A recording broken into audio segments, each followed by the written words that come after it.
বাংলাদেশ থেকে 1,80,000 রোহিঙ্গা প্রত্যাবাসনের স্বপ্ন দেখালেও উল্টো গেল, কয়েক মাসে প্রবেশ করেছে আরও 1,13,000। বাংলাদেশে নতুন করে আসা রোহিঙ্গাদের আবাসস্থলের ব্যবস্থা করতেও বলছে জাতিসংঘ। এখন 13 লাখের বেশি রোহিঙ্গা নিয়ে নানামুখী চ্যালেঞ্জ ও ঝুঁকির মুখে বাংলাদেশ। আরাকানের সহিংস পরিস্থিতি, আন্তর্জাতিক ভূ রাজনীতি সহ বিভিন্ন পরিস্থিতি সামাল দিয়ে রোহিঙ্গা প্রত্যাবাসন আরও জটিল হচ্ছে বলে মনে করছে বিশ্লেষকরা।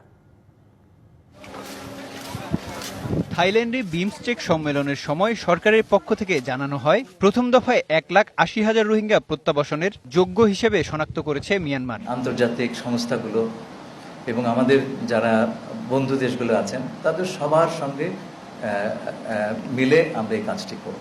এছাড়া বিভিন্ন সময় রোহিঙ্গা অনুপ্রবেশ বন্ধে কঠোর হওয়ার কথা জানিয়েছে সরকার। সীমান্ত পুরাভাবে রক্ষিত আছে, আপনারা যেইভাবে ভিজিলেন সীমান্ত পুরাভাবে রক্ষিত আছে, আর আপনারা এইভাবে আপনাদের সাহায্য এবং সহযোগিতা করে যাবেন।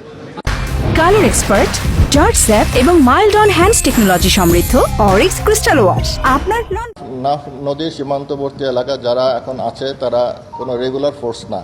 আমরা নিশ্চিত করব আমাদের নাফ রিভারের যে ইন্টারন্যাশনাল বাউন্ডারি লাইন যেটা আছে সেটা অতিক্রম করে তারা যেন কোনোভাবে আমাদের দেশের অভ্যন্তরে ঢুকতে না পারে। কথার ফুলঝুরিতে স্বপ্ন দেখানো হলেও বাস্তবে ঘটেছে উল্টো। প্রত্যাবাসনের বদলে নাফ নদী ও পাহাড়ি পথে প্রায় প্রতিদিন বাংলাদেশে ঢুকছে রোহিঙ্গারা। 2023 সালের নভেম্বর থেকে চলতি মাস পর্যন্ত প্রবেশ করেছে 1,13,000। তাদের আবাসনের ব্যবস্থা করতে শরণার্থী, ত্রাণ ও প্রত্যাবাসন কমিশনারকে চিঠি দিয়েছে UNHCR। ইউএনএইচসিআর এবং IOM যৌথভাবে শরণার্থী, ত্রাণ ও প্রত্যাবাসন কমিশনের সাথে যোগাযোগ করেছে, যাতে গত 1 বছরে আগত রোহিঙ্গা শরণার্থীরা নিরাপদ, মর্যাদাপূর্ণ একটি আশ্রয় জায়গা পায়। বিশাল রোহিঙ্গা শরণার্থী নিয়ে বহুমুখী ঝুঁকি ও চাপের মুখে বাংলাদেশ।